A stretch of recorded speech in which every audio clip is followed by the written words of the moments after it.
ఇప్పుడు మీరు చూస్తున్న ఈ దృశ్యాలే ఏపీ మంత్రి నారాయణ కుమారుడు నిషిత్ నారాయణను బలి తీసుకున్న ప్రమాద దృశ్యాలు.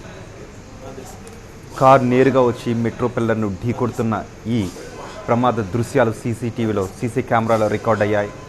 ప్రమాద తీవ్రత ఎంత ఎక్కువగా ఉందో మనం చూడొచ్చు.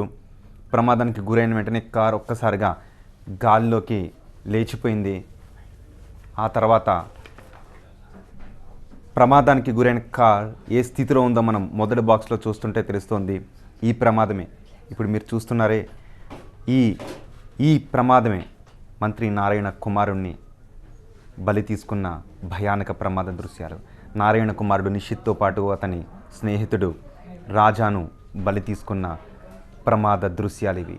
అత్యంత భయానకమైన ప్రమాద దృశ్యాలు ఇవి.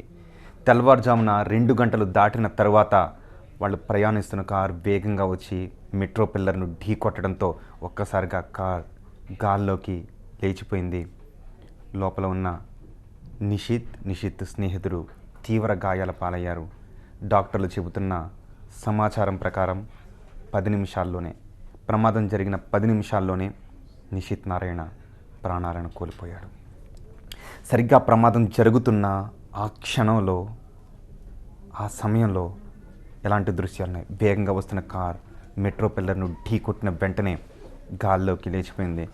నిపుణులు చెబుతున్నారు 200 కిలోమీటర్ల వేగంతో కార్ ఢీ కొట్టడం వల్లే ఇంతటి ప్రమాదం జరుగుతుందని. ఆ సమయంలో 200 కిలోమీటర్ల వేగాన్ని దాటి కారు ఉంటుందని. ఆ భయానక ప్రమాద దృశ్యాలు చూస్తున్నాం.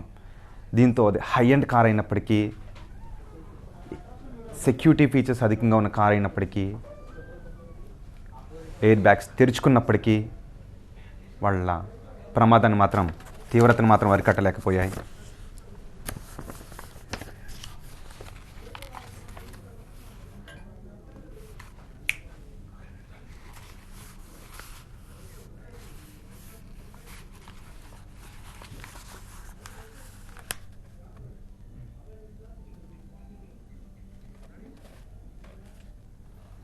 ఇప్పుడు మీరు చూసిన ఈ ప్రమాదం, నిషిత్ ప్రయాణిస్తున్న ఈ ప్రమాదం తెల్లవారుజామున 2 గంటలు దాటిన తర్వాతే జరిగింది. ఇలాంటి భయానక ప్రమాదాలన్నీ తెల్లవారుజాముని ఎందుకు జరుగుతున్నాయి? దీనికి కారణం ఏంటి? దీన్ని అరికట్టాలంటే ఏం చేయాలి? ప్రస్తుతం కర్నూలు ఎస్పీ రవికృష్ణ మనతో ఉన్నారు TV9 స్టూడియోలో. ఆయనతో మాట్లాడదాం. ఇలాంటి ప్రమాదాలను ఆయన ఎన్నో స్వయంగా పర్యవేక్షించారు. తీసుకోవాల్సిన చర్యల గురించి కూడా ఆయన చెబుతూ ఉన్నారు. అలాంటి చర్యలు తీసుకుంటున్నారు. రవికృష్ణ గారు, మనం చూస్తున్నాం నారాయణ కుమారుడు నిషిత్ ఇలాంటి ప్రమాదం మరణించడం దురదృష్టకరం. ఆ దృశ్యాలు చూస్తుంటే ఏమనిపిస్తుందండి? నిజంగా చాలా బాధాకరం. ఒళ్ళు గగురుపాటు పడుతుంది. ముందుగా గౌరవ మంత్రి నారాయణ గారికి, వాళ్ళ కుటుంబ సభ్యులకి తీవ్రమైన సంతాపం తెలుపుతున్నాను. నిజంగా ఒక తండ్రిగా ఆయన పడే బాధ ఈరోజు రాష్ట్రం అంతా చూస్తుంది. ఖచ్చితంగా ఈ ప్రమాదాలు ఆపాల్సిన అవసరం ప్రతి ఒక్కరి చేతుల్లో ఉంది. తెల్లవారుజామున ఎక్కువ ప్రమాదాలు జరిగే అవకాశం ఉంది. 3 గంటల నుంచి 5 గంటల వరకు ఈ ప్రాంతాల్లో. సుమారుగా ఈ ప్రమాదం కూడా 2:30 ప్రాంతంలో జరిగిందని చెప్పేసి మనకి సీసీటీవీ ఫుటేజ్ చెప్తున్నాయి. తీవ్రమైన వేగం వల్ల ఈ ప్రమాదం జరిగినట్టుగా సీసీటీవీ వల్ల తెలుస్తుంది. రాష్ట్రంలో డ్రైవింగ్ చేస్తున్న ప్రతి తమ్ముడికి చెప్తున్నాం, అతివేగం వద్దు. అదేవిధంగా తెల్లవారుజామున ప్రయాణం చేయాల్సిన ఇంకా అవసరం వస్తే ఖచ్చితంగా చాలా వేగం తక్కువగా వెళ్ళాలి. వీలైనంత వరకు రెస్ట్ తీసుకుని వెళ్ళాల్సిన అవసరం ఉంది. కర్నూలు జిల్లాలో కూడా ఇటీవల మేము 3 టోల్ గేట్స్ దగ్గర డ్రైవర్స్ అందరినీ ఆపుతున్నాం.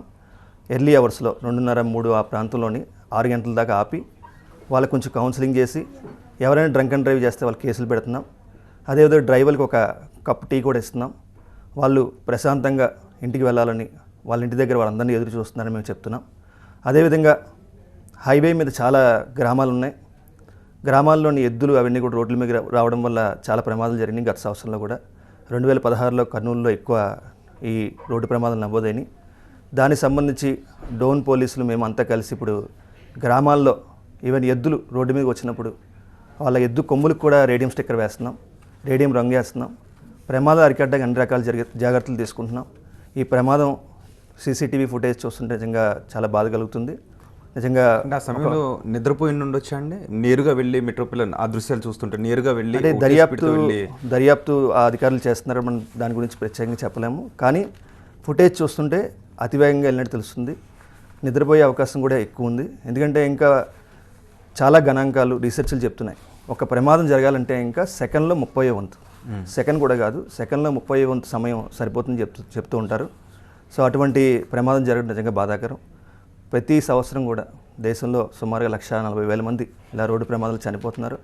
ఇది రోడ్డు ప్రమాదాలు, రహదారి భద్రత ఒక ఉద్యమంగా జరిగితే తప్ప ఈ ప్రమాదాలు ఆగే అవకాశం లేదు. ప్రతి డ్రైవర్ కూడా యాక్సిలరేటర్ మీద కాల్ తీయాల్సిందని నేను ప్రత్యేకంగా వాళ్ళకి విజ్ఞప్తి చేస్తున్నాను. అంటే మాన్యువల్ స్పీడ్తో సూచించిన వేగంతో వెళ్తే ఇలాంటి ప్రమాదాలను పూర్తిగా అరికట్టవచ్చు అంటారా? ఖచ్చితంగా అండి. 80 నుంచి 80, ఈవెన్ హైవేస్ మీద కూడా 80-90 కూడా ఎక్కువ స్పీడ్ వెళ్ళడం ఆ ప్రమాదాలకి కారణం అవుతుంది. 100 దాటితే ఇంకా ఖచ్చితంగా ప్రమాదాలు జరిగే అవకాశం ఉంటుంది. ఎంత హై అండ్ కార్ అయినప్పటికీ కూడా ఏ కారు అయినా సరే ప్రమాదాలు జరిగే అవకాశం ఎక్కువ ఉంటుంది.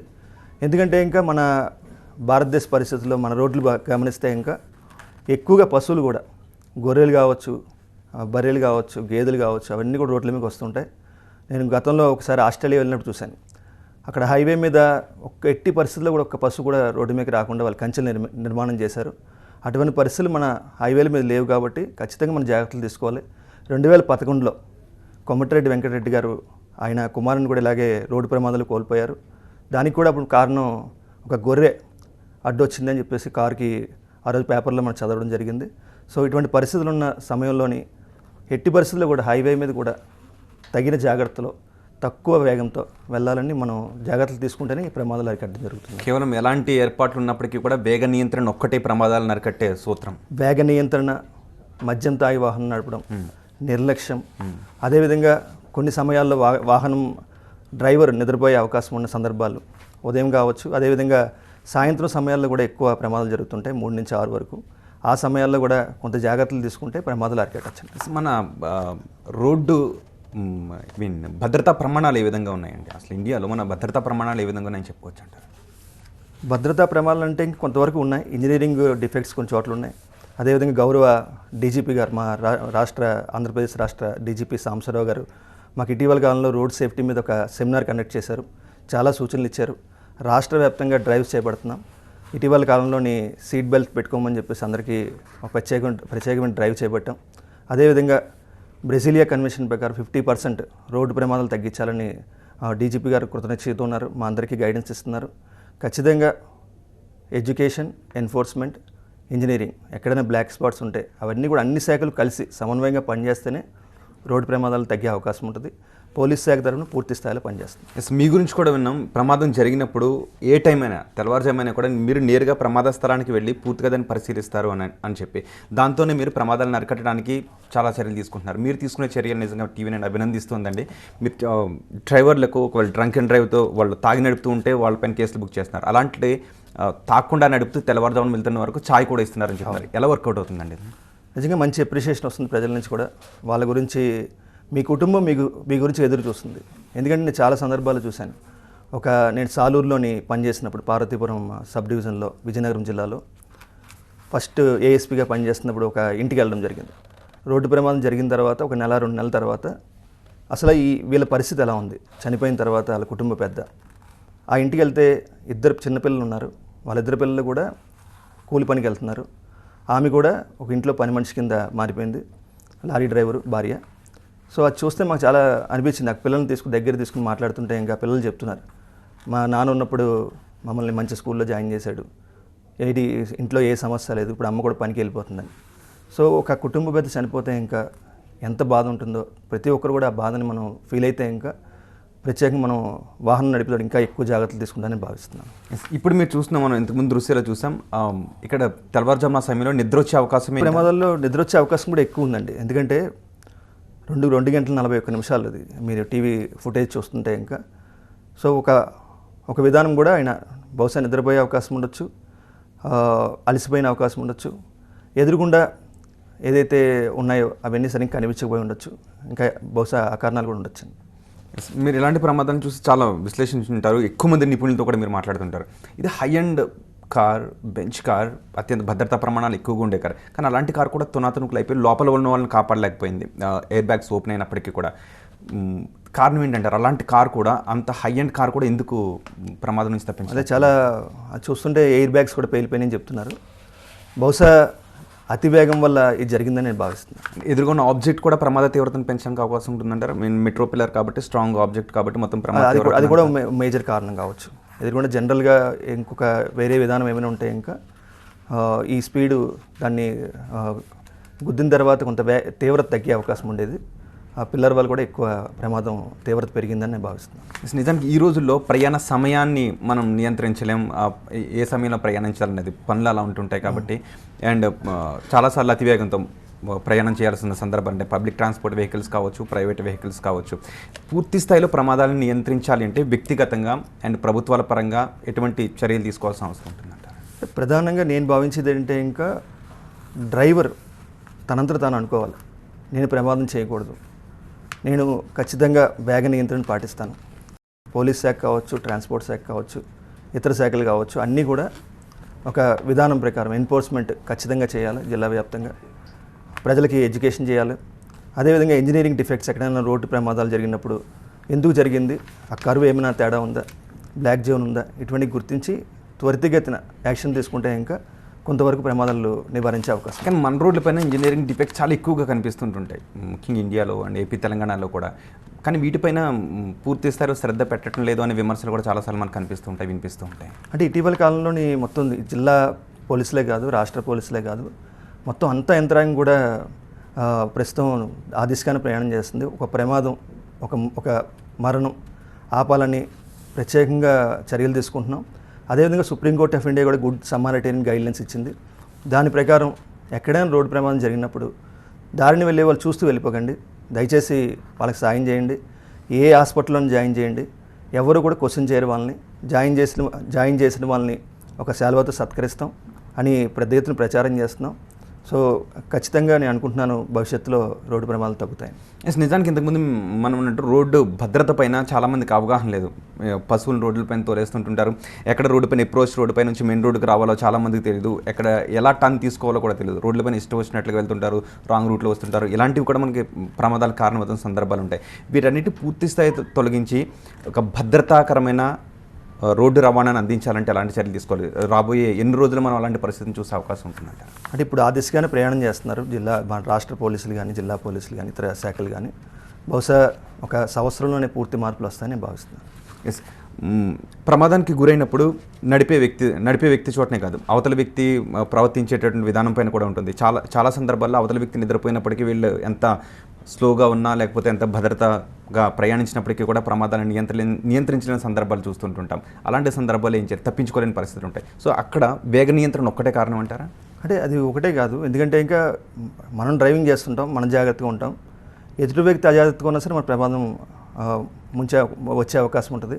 ఖచ్చితంగా ఇద్దరు, ఎవరైతే ఆపోజిట్ వెహికల్ కావచ్చు, మన వెహికల్ కావచ్చు, ప్రతి డ్రైవరు కూడా వేగ నియంత్రణ పాటిస్తేనే ఈ ప్రమాదాలు తగ్గే అవకాశం ఉంటుంది. ఇప్పటి వరకు మీరు చూసిన ప్రమాదాలు అత్యంత దారుణం అనిపించిన ప్రమాదం ఏంటంటే? నాకు ఏఎస్పీ ఫస్ట్ పోస్టింగ్ వచ్చిన నల్గొండ జిల్లా మునగాల్లోని ఒక రాత్రి, అది కూడా సేమ్ ఇదే టైం 2:30-3 ఆ టైంలోని ఫోన్ కాల్ వచ్చింది, ఒక ప్రమాదం జరిగిందని చెప్పేసి.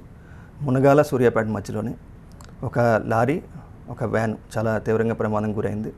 అక్కడికి వెళ్ళి చూస్తే ఇంకా వ్యాన్ ఎవరైతే నడుపుతున్నారో అతని కాలు, చెయ్యి మొత్తం అంతా ఇరుక్కుపోయింది. అది పూర్తిగా రాలేని పరిస్థితి. అతను చూస్తే మేము ఇలా టచ్ చేసి చూశాను, నేను చూస్తే మొత్తం అంతా రక్తం ఉంది.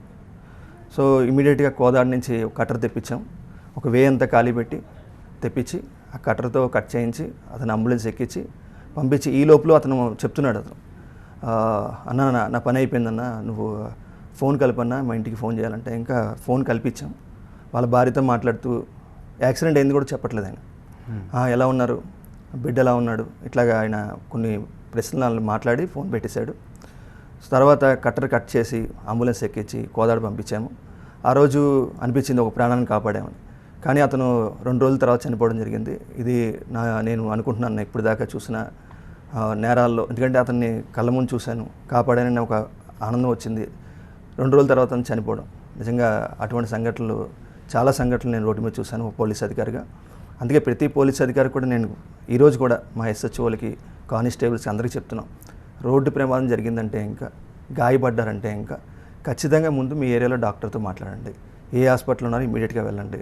హాస్పిటల్లో డాక్టర్ మనం వెళ్తే ఇంకా ఖచ్చితంగా ఇంకా బెటర్గా చికిత్స అందించే అవకాశం ఉంటుంది. అటువంటి పరిస్థితులు రావాలని చెప్పేసి జిల్లా వ్యాప్తంగా మేము చర్యలు తీసుకుంటున్నాం.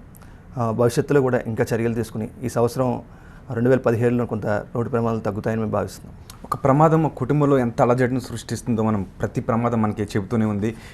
మీడియా ఈ విషయంలో ప్రజలకు అవగాహన కల్పించడానికి విశేష కృషి చేస్తుంది. పోలీసులుగా మీరు చేస్తున్నారు, ప్రభుత్వ యంత్రాంగం చేస్తుంది. కానీ పూర్తి స్థాయిలో అవగాహన రావట్లేదు. మీరు అన్నట్టు నిజంగా ప్రమాదానికి గురైన తర్వాత ఒక్కసారిగా వాళ్ళ ముందు ప్రమాద దృశ్యాలు, వాళ్ళ ఫ్యామిలీ ఇవన్నీ ఒక్కొక్కటి గుర్తొస్తుంటుంటాయి. చనిపోతున్న ఫీలింగ్ కలుగుతుంటుంది, ఫ్యామిలీ ఏమైపోతుందనే బాధ కలుగుతూ ఉంటుంది. కానీ ఆ క్షణం గుర్తొస్తుంది. కానీ ఇలాంటి సందర్భాన్ని ముందుగానే మీడియాలో మనం చూపిస్తున్నాం, అవగాహన కల్పిస్తున్నాం. కానీ పూర్తి స్థాయిలో అలాంటి అవగాహన ప్రజల్లో రావట్లేదు. వేగాన్ని నియంత్రించలేకపోతున్నాం, అంతే వేగంగానే వెళ్తున్నారు, ప్రమాదాలకు గురవుతూనే ఉన్నారు. ఎలాంటి మార్పు? అంటే ఇది ఎలా జరుగుతుందంటే ఇంకా రోడ్డు ప్రమాదం మంది కాదు. మన ఇంట్లో జరిగేదాకా ఆ ప్రమాదం మంది కాదు, మనకు జరగదు. మనం వేగంగా వెళ్ళినప్పుడు మనకు ప్రమాదం జరిగే అవకాశం లేదు. ఒక భావనలో ఉంటారు డ్రైవర్ ఎప్పుడు కూడా. సో ప్రతి డ్రైవర్ అనుకోవాలి, నాకు కూడా ప్రమాదం జరగచ్చు. నాకు ప్రమాదం జరిగితే నా భార్య, పిల్లలు, తల్లిదండ్రులు అందరూ వీధిని పడతారు.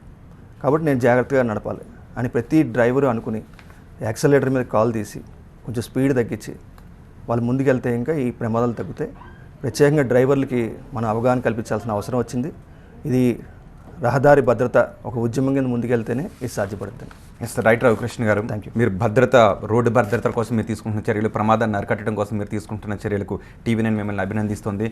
ఇప్పుడే చూసాం, నారాయణ కుమారుడు నిషిత్ ప్రయాణిస్తున్న కారు ప్రమాదానికి గురై ప్రాణాలు కోల్పోయారు. ఇద్దరితో పాటు దీనికి అతివేగమే కారణమని చెబుతున్నారు. ప్రమాదాలను అరికట్టడానికి వేగ నియంత్రణ ఉండాలని చెబుతున్నారు.